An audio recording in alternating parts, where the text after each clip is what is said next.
Hey guys, Andrew here from Fit Futures. Today I'm going to be talking about the three main key drivers for fat loss.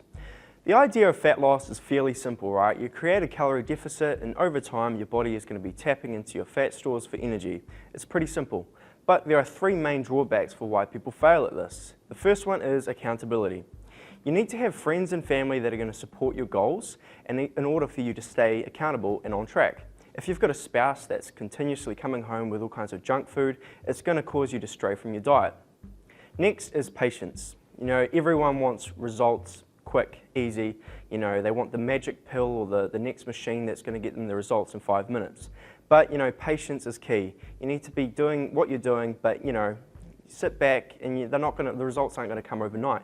You need to wait it out. And last, consistency. Like I said, to be successful at anything, you need to do it day in, day out.